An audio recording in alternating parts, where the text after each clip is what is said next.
ఓం శ్రీ గురుభ్యో నమ. 2025 ఇంగ్లీష్ ఈ సంవత్సరంలో మనకి ఏ విధంగా ఉండబోతుంది, 2025లో మేషాది ద్వాదశ రాశుల యొక్క ఫలితాలు ఏ విధంగా ఉండబోతుందో మనం తెలుసుకుందాము. సహజంగా మనకి రాహుకేతులు ఒక రాశి నుంచి మరొక రాశికి మారటానికి 18 నెలల పాటు ఉంటుంది. గురువు సంవత్సర కాలం పడుతుంది. శని 2.5 సంవత్సరాల పాటు పడుతుంది.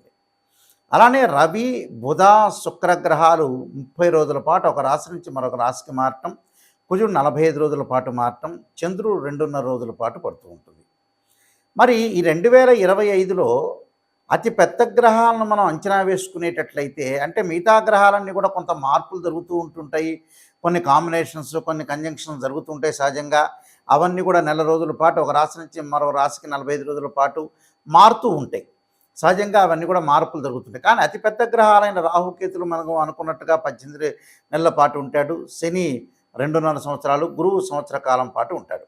మార్చి 29వ తారీఖు 2025 రాత్రి 9:44 పూర్వభద్ర నక్షత్రం 4వ పాదంలో మీనరాశిలోకి శని యొక్క సంచారం జరుగుతుంది.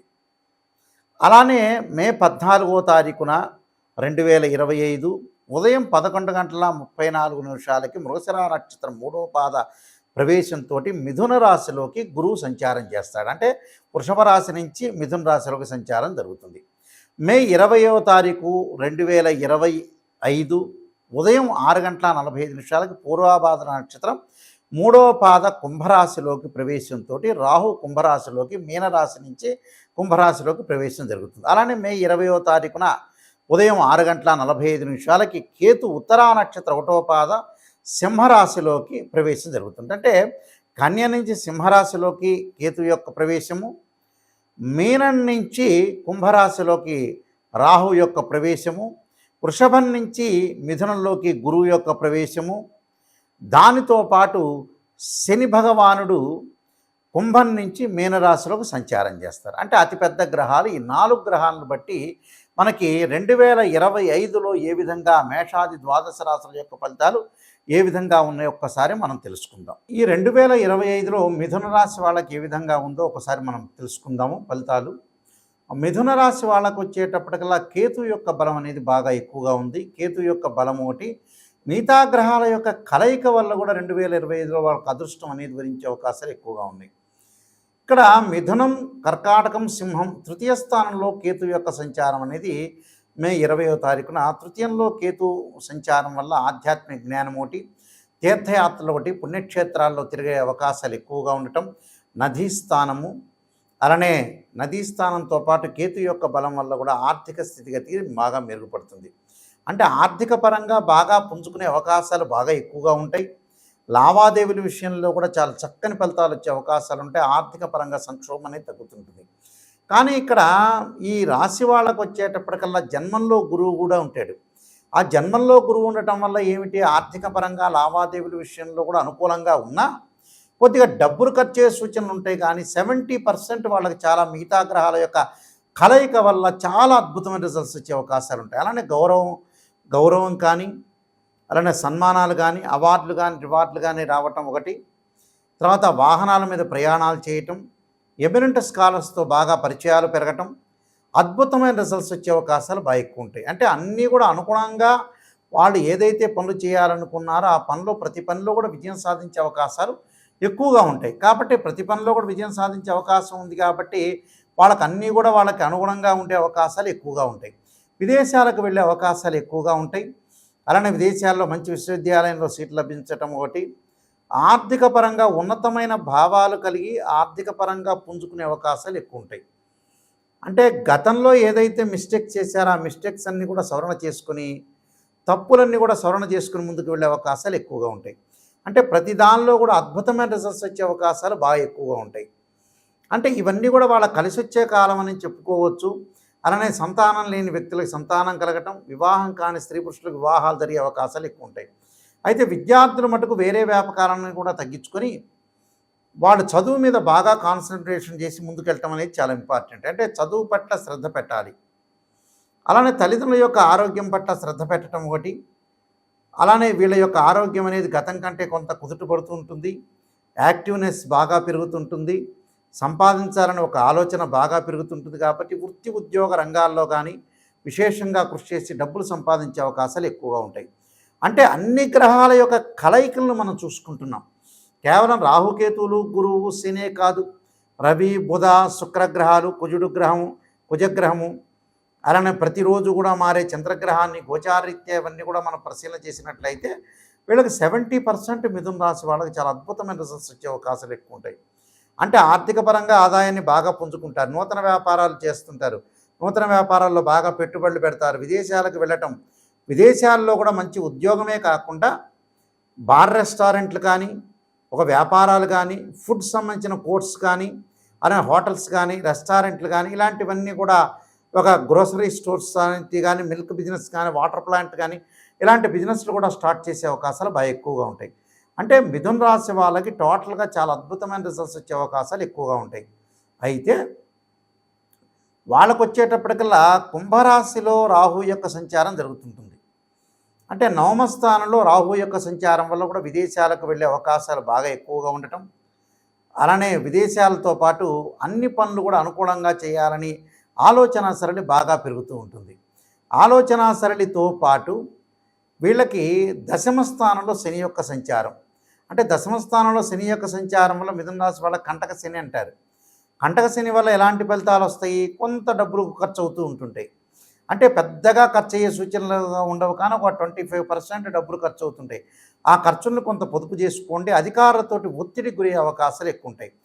ఉద్యోగపరంగా స్థానచలనం జరగటం, ఉద్యోగంలో మార్పులు, ఇంటిలో మార్పులు, గృహంలో మార్పులు జరుగుతూ ఉంటాయి.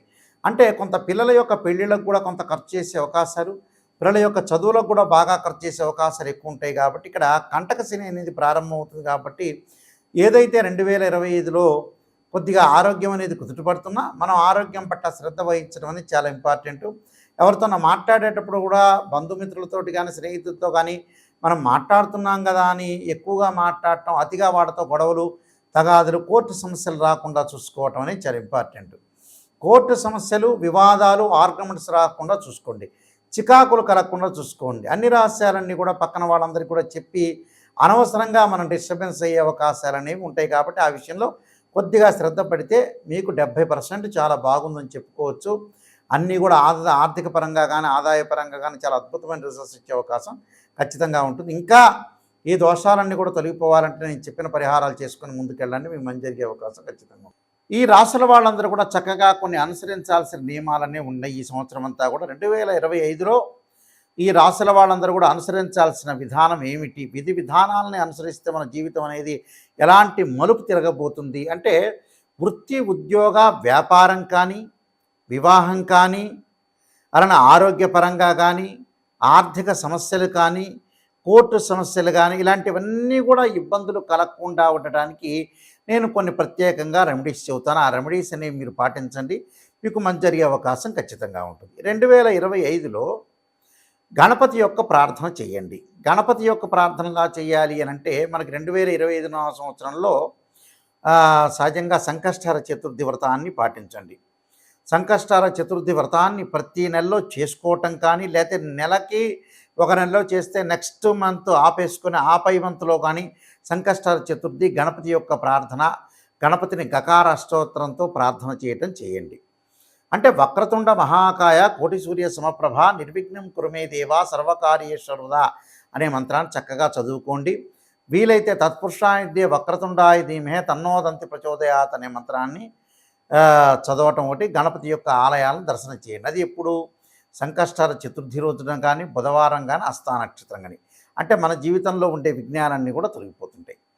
ధనం కలిసి రావాలంటే, ధనపరంగా ఇబ్బందులు మీకు కలుగుతున్నాయి అంటే, ఓం యక్షాయ కుబేరాయ శరణాయ ధనధాన్యాధిపతే ధనం ధాన్య సమృద్ధిమే దేహిమే దాపై స్వహ అనే మంత్రాన్ని చక్కగా గురువారం రోజున ప్రాతకాలం చదవండి.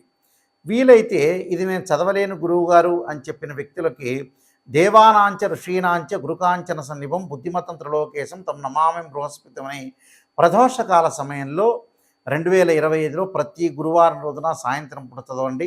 వీలున్న గురువారాలు ఎక్కువ శాతం చదవటం అనేది నేర్చుకోండి. దానివల్ల ఏదంటే ధనం కలిసి వచ్చే అవకాశాలు ఎక్కువ ఉంటాయి. రుణ బాధలు ఉన్న వాళ్ళు 2025లో ఖచ్చితంగా ఒక 1/2 కేజీ బెల్లం బుధవారం రోజున కానీ సోమవారం కానీ దానం చేయండి.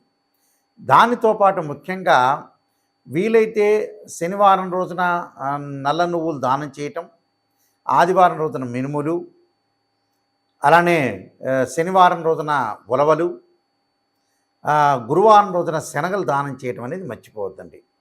చేసిన తర్వాత ఏదైనా సరే మంగళవారం వస్తుంటుంది మనకి.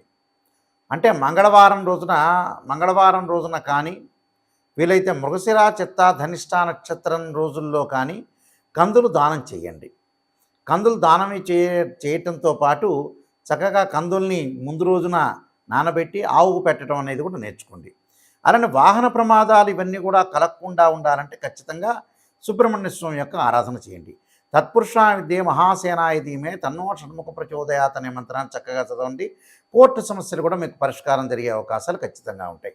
అలానే వివాహం కాని స్త్రీ పురుషులు ఎవరైతే ఉంటారో వాళ్ళందరూ కూడా తప్పకుండా సీతారాముల యొక్క కళ్యాణంలో కానీ శివపార్వతుల యొక్క కళ్యాణంలో కానీ పాల్గొనండి. అలానే శ్రీ వల్లీదేవి సమేత సుబ్రహ్మణ్య స్వామి యొక్క కళ్యాణంలో పాల్గొంటే కూడా మీకు కళ్యాణం జరిగే అవకాశం ఖచ్చితంగా ఉంటుంది. దీనితో పాటు విద్యార్థులు ఖచ్చితంగా విద్యలో వెనకబడి ఉన్నట్లయితే దక్షిణామూర్తి స్తోత్ర పారాయణం చేయండి. అలానే సరస్వతీ దేవం ఆలయాన్ని సందర్శన చేయటం అనేది మర్చిపోద్దండి. అంటే ఇవన్నీ కూడా ఆరోగ్యపరంగా ఇబ్బందులు కలిగే వ్యక్తులు కూడా శరీరే జర్జరీభూతే వ్యాధిగ్రస్తే కలేబరి ఔషధం జాహ్నవీతూయం వైద్యో నారాయణ హరి అనే మంత్రాన్ని చక్కగా చదువుకోండి. నువ్వుల నూనెతోటి శివుడికి అభిషేకం చేయండి. చేస్తే కూడా ఆయు ప్రమాణం పెరిగే అవకాశం ఖచ్చితంగా ఉంటుంది. అలానే ప్రతి విషయంలో కూడా ముందంజలో ఉండాలంటే ఖచ్చితంగా కొన్ని నియమాలనేవి పాటించండి. ఆ నియమాల్లో ముఖ్యంగా నేను కొన్ని విషయాలు స్పష్టంగా తెలియజేస్తున్నాను. అవన్నీ కూడా మీరు పాటించి ముందుకెళ్తే మీకు మంచి జరిగే అవకాశం ఖచ్చితంగా ఉంటుంది. ఇలాంటివన్నీ కూడా మీకు అన్నీ కూడా దోషాలన్నీ తొలగిపోవాలంటే ఖచ్చితంగా ఏదైతే మీకు బాధలన్నీ ఉంటాయో ఆ బాధలన్నీ కూడా తొలగటానికి ప్రత్యేకంగా నేను ఒక పుస్తకాన్ని రాశాను. అది రాజమండ్రి మోహన్ పబ్లికేషన్ వాళ్ళు బృహత్ పరిహార సింధు అని మంత్ర యంత్ర తంత్ర రెమెడీస్ అనే పుస్తకం ఉంది. ఆ రెమెడీస్ అనే పుస్తకంలో చక్కగా మీరు అన్ని మీకు ఏదైతే ఈతి బాధలన్నీ ఉంటాయో రకరకాల ఆరోగ్యపరంగా కానీ ఉద్యోగపరంగా కానీ వివాహపరంగా కానీ ఇబ్బందులు కలిగిన వ్యక్తులు ఎవరైతే ఉంటారో వాళ్ళందరూ కూడా చక్కగా ఆరోగ్యం పెంపొందించుకోవాలి, ధనం కలిసి రావాలి, పిల్లల యొక్క పెళ్ళిళ్ళు కావాలి, చదువులు ఉండాలి, రకరకాల సమస్యలు మనుషులు బాధపడుతూ ఉన్నారు. ఆ సమస్యలన్నిటికి కూడా మనకి మంచి ఆధారంతో ఉన్న పుస్తకాన్ని నేను తయారు చేశాను. ఏమిటంటే అది రామాయణంలో కానీ భాగవతంలో కానీ భారతంలో ఉండే కొన్ని శ్లోకాలు కానీ అలానే పురాణాల్లో కానీ ఇతిహాసాల్లో కానీ మంచి మంచి శ్లోకాలు మంత్రాలన్నీ కూడా మనకు వేదం చెప్తుంది. ఆ వేదంలో ఉండే శ్లోకాలు మంత్రాలకు సంబంధించినవన్నీ కూడా రెమెడీస్ అనేవి కొన్ని పుస్తకంలో ఉంది కాబట్టి నేను రాసిన పుస్తకంలో పొందుపరిచానది. ఆ పుస్తకం పేరు బృహత్ పరిహార సింధు అంటారు. ఇది రాజమహేంద్రవరం మోహన్ పబ్లికేషన్ వాళ్ళు ప్రింట్ చేశారు. ఈ పుస్తకంలో మీకు ఏదైతే దోషాలనేవి జాతకపరంగా ఉంటాయో ఆ దోషాలన్నీ కూడా తొలగటానికి ఆ పుస్తకం అనేది చాలా ఉపయోగపడుతుంటుంది. ఆ పుస్తకాన్ని మనం స్క్రీన్ మీద చూపిస్తున్నాము. అందరూ కూడా ఆ పుస్తకాన్ని తీసుకుని ఆ పుస్తకంలో గ్రంథంలో ఉంటే ఏదైతే మీకు బాగలేదో ఆ శ్లోకాలు మంత్రాలు చదవటం వల్ల కూడా మీకు చక్కని పరిష్కార మార్గం దొరుకుతుందని మరి నేను ఆశిస్తున్నాను. సర్వే జనా సుఖినో భవంతు.